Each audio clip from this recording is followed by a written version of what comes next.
A forgotten bridge suddenly became the most guarded place in the capital city. No one knew what the soldiers were hiding beneath it. But when journalist Arman Malik crossed the restricted barrier, he uncovered something far more terrifying than a government secret. The bridge wasn't protecting the city. It was containing a reality that should never have awakened. Winter arrived in the capital like an unfinished apology. The cold never fully settled, yet it never left either. Fog drifted through the city long before midnight, crawling low across the riverbanks and wrapping itself around the elevated highways like pale smoke. Streetlights glowed weakly through the haze, their reflections trembling across rain-dark asphalt. Even the city's endless noise seemed quieter this season, as though the capital itself were listening for something. Or hiding it. No one talked about the bridge anymore. That was what first disturbed Arman Qureshi. He discovered it by accident while searching through archived infrastructure records in the basement of the newsroom. The deeper he dug, the stranger the pattern became. The bridge appeared everywhere at first: government approvals, engineering drafts, budget allocations, environmental assessments. Entire meetings had been dedicated to it. Then, suddenly, nothing. No completion reports. No photographs. No inauguration ceremony. No traffic logs. It was as if the city had collectively agreed to erase the final chapter of its existence. Except the bridge still physically existed. Arman confirmed that the following night. The taxi driver became uneasy the moment Arman mentioned the location. His eyes shifted toward the rearview mirror, studying him carefully. "You really need to go there?" he asked quietly. "Yes." The driver hesitated before speaking again. "That road is sealed." Arman leaned back in the seat. "Just get me close." A dry laugh escaped the driver, but there was no humor in it. "Soldiers." Arman paid double, and even then the driver refused to take him all the way. He stopped nearly a kilometer from the access road, eager to leave before the fog thickened further. The rest of the journey Arman made on foot. With every step away from the city lights, the atmosphere changed. Traffic noise faded behind him until only distant echoes remained. The air grew sharper, colder. Against his skin. Somewhere far away, a generator hummed briefly before dying into silence. Then even silence began to feel unnatural. Like something maintained. Ahead, pale floodlights sliced through the fog. Arman slowed. A line of soldiers stood across the entrance ramp leading toward the bridge. Their dark silhouettes were perfectly still beneath the harsh white lights. No conversation. No movement. They weren't guarding the structure like ordinary security personnel. They were containing it. Beyond them, the bridge emerged from the fog. Arman had expected something modern: steel cables, polished concrete, signs of recent construction. Instead, the structure looked decades old. Moisture stained its massive pillars black. Rust clung to the railings. There were no reflective markings, no traffic signs, no indication it had ever officially opened to the public. Yet every few seconds, mounted searchlights swept slowly across its surface. Watching. The bridge itself was completely empty. No vehicles. No litter. No signs of decay beyond weather and time. Just a long stretch of untouched concrete vanishing into the fog like a road leading somewhere reality had forgotten. One of the soldiers stepped forward. "Turn around," he said calmly. Arman stopped several feet away but didn't retreat. "I'm with the press," he replied. "Why is this area restricted?" The soldier's expression didn't change. "You're not authorized to be here." "That doesn't answer my question." For a moment, only the wind moved between them. Then the soldier spoke again, quieter this time. "It's not your concern." Something about the phrasing unsettled Arman immediately. "Not your concern. Not classified. Not dangerous." As if whatever existed here belonged to something beyond civilian understanding. Arman glanced toward the bridge again. "When was it closed?" The soldier finally looked him directly in the eye. There was exhaustion there. And something else beneath it. Something colder than fear. It was never open, he said. Behind him, another soldier subtly adjusted his grip on his rifle strap. Armin frowned. That's impossible. I found municipal records for the project. A flicker crossed the soldier's face at the mention of records. Irritation. Maybe even anxiety. Old files are unreliable, he replied. People misunderstand things. Then it came. A metallic sound rolled across the bridge. Low. Heavy. Not loud enough to echo dramatically, but deep enough to vibrate through the concrete beneath Armin's shoes. Every soldier froze. And that was what frightened him most. Not surprise. Recognition. The sound came again. Closer this time. One of the soldiers raised a hand in silent signal. Instantly, two others turned toward the bridge in perfect synchronization. Armin instinctively stepped forward. What was that? No one answered. Then he saw it. A faint light flickered beneath the bridge itself. Not above the river. Below the structure. At first, it looked like distorted reflections moving through the fog. But reflections required water, and the light seemed to originate from underneath the bridge, somewhere hidden beneath the massive concrete span. It wasn't natural light. Nor ordinary electricity.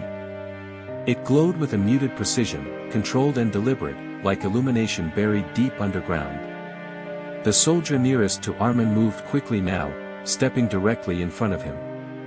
You need to leave, he said sharply. Now. Armin didn't move. What's under the bridge? For the first time, the soldier hesitated. His jaw tightened.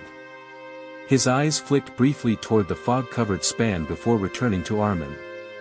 Then, almost reluctantly, he leaned closer and whispered. There is no under the bridge. Before Armin could respond, the metallic sound returned. This time it was accompanied by something else. A pulse, slow. Rhythmic. Like enormous machinery awakening after years of silence. The air itself seemed to vibrate. And then Armin heard it. A voice. Not words. Not language. Just a distant human-like sound stretched unnaturally through steel and water, warped into something hollow and wrong. The soldiers reacted instantly. Weapons raised. Searchlights snapped downward beneath the bridge. Armin followed the beams through the maze of concrete supports. Something moved there. Only for a second. A shape slipping between the pillars below. Not random movement. Intentional. Watching them back. The soldier beside Armin grabbed his arm hard enough to hurt. No more questions, he said, urgency finally breaking through his controlled tone. Then the fog shifted. And Armin saw the truth. Part of the river beneath the bridge was not water. It was opening. A massive circular section beneath the surface was slowly separating apart with mechanical precision, revealing darkness underneath where the river should have been. The pulsing grew louder. Closer. Whatever existed below had become aware of them. The floodlights suddenly flickered. One by one, the bridge lights died. Darkness swallowed everything. The soldiers began firing warning shots into the fog below. And beneath Armin's feet, something enormous started rising toward the surface. The first gunshot disappeared before Armin fully heard it. The muzzle flash erupted in a burst of white against the fog, sharp enough to burn itself into his vision, but the sound never arrived the way it should have. There was no violent crack tearing through the night. No echo bouncing across the riverbanks. The shot simply vanished. A second later, a weak aftershock rolled through the air like reality had remembered too late that gunfire was supposed to make noise. Armin felt cold spread through his chest. The soldiers reacted instantly, but not with panic. Panic belonged to people facing the unexpected. These men moved with the terrifying efficiency of those confronting something rehearsed. "Move back," one of them barked. Armin stumbled away from the barricade as boots thundered across the concrete. The formation tightened around the bridge entrance, rifles no longer pointed outward toward civilians but downward toward the river below. That single detail changed everything. Whatever threat existed here had never been outside the perimeter. It had always been underneath it. Another shot fired. This one echoed strangely, the sound splitting apart as it crossed the fog. The air itself seemed unstable, carrying noise unevenly, as though the atmosphere no longer obeyed normal physics. Beneath the bridge, the fog began to rise. Not drift. Rise. Thin white currents curled upward against gravity, wrapping themselves around the concrete supports like fingers climbing through the dark. Armin stared at it, his rational mind desperately trying to force the image into something explainable. Fog didn't move like that. Fog followed wind. Temperature. Pressure. This fog moved with intention, the rhythmic pulse beneath the bridge deepened. Not louder. Closer. Armin pressed himself against the freezing metal barrier, every breath visible in the air. The city behind him felt impossibly far away now, as though the bridge existed outside the rest of the world. Entirely. "What are you shooting at?" he shouted. Nobody answered. A third shot rang out. Then a fourth. Then silence swallowed everything. Not ordinary silence. Something worse. It felt as though sound itself had been drained from the environment. The river stopped moving. The wind vanished. Even the distant hum of the city disappeared, leaving behind a pressure so complete it made Armin's ears ache. One of the soldiers stood frozen near the edge of the bridge, rifle aimed downward, fingers still resting on the trigger. He wasn't firing anymore. He was staring. Another soldier slowly lowered his weapon, confusion spreading across his face. "There's nothing there," he whispered. "There's..." Static exploded through the silence. The radio attached to the lead soldier's vest crackled violently, distorted fragments of speech spilling through the speaker. Armin caught broken numbers, fragments of coded language, clipped syllables that sounded less like communication and more like system diagnostics. The lead soldier grabbed the radio. "Repeat status," he said sharply. The response dissolved into static again before a voice finally emerged through the distortion. "Surface integrity compromised." Every soldier on the bridge went still. Beneath Armin's feet, the vibration changed. Until then it had felt chaotic, random. Now it pulsed with horrifying consistency. A rhythm. Like a heartbeat finding synchronization. Then the river began turning black. Not gradually. Not like oil spreading across water. The darkness consumed the river in widening circles, swallowing reflection and color alike until the surface beneath the bridge resembled a hole punched through reality itself. Armin couldn't breathe for a moment. The blackness bulged upward. Slowly at first. Then deliberately. A massive dome began rising from beneath the bridge span, lifting against gravity with impossible smoothness. Water cascaded down its sides, yet the structure beneath remained perfectly solid, expanding higher and higher until it nearly touched the underside of the bridge. The soldiers opened fire immediately. Muzzle flashes lit the darkness in violent bursts. But the bullets never struck. Armin saw them disappear into the black surface without impact, as though the dome possessed depth far beyond what human eyes could perceive. No ricochets. No punctures.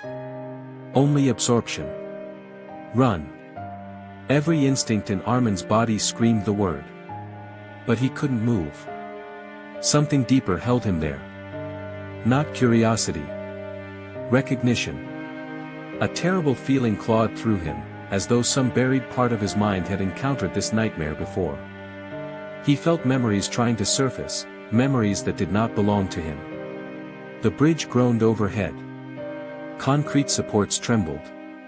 The enormous black dome pressed upward, distorting the structure above it. Shadows bent unnaturally across the pillars, stretching in impossible directions. Then the surface changed. The water hardened.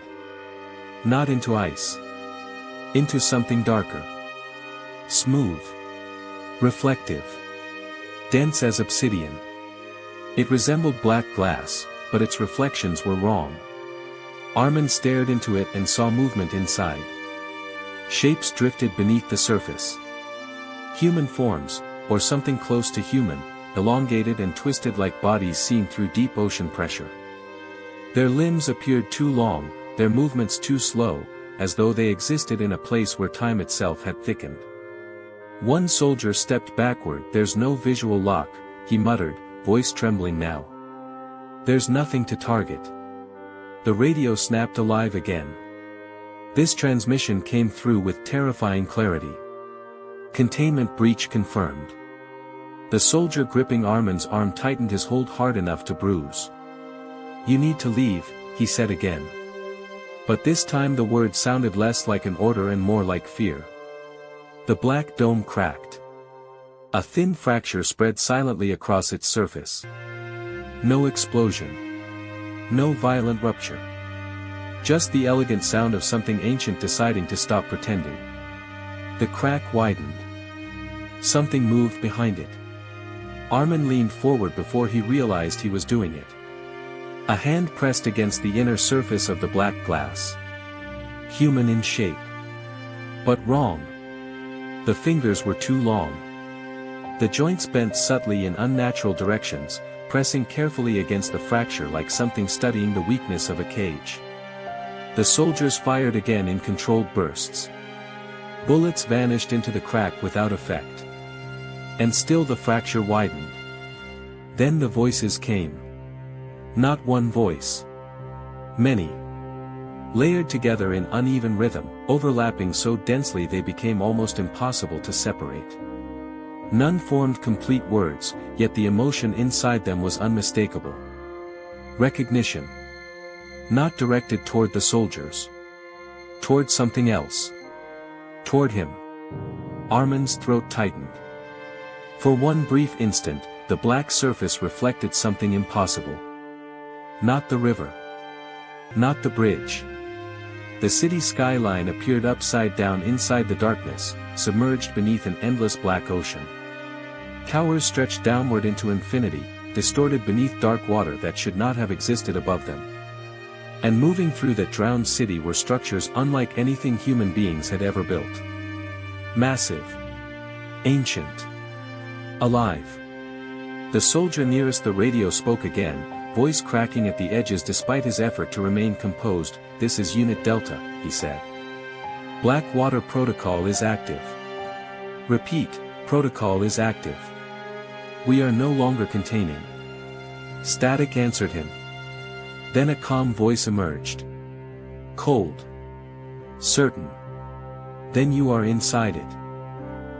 Its body shifted subtly with every movement, refusing to hold one clear form for more than a second at a time.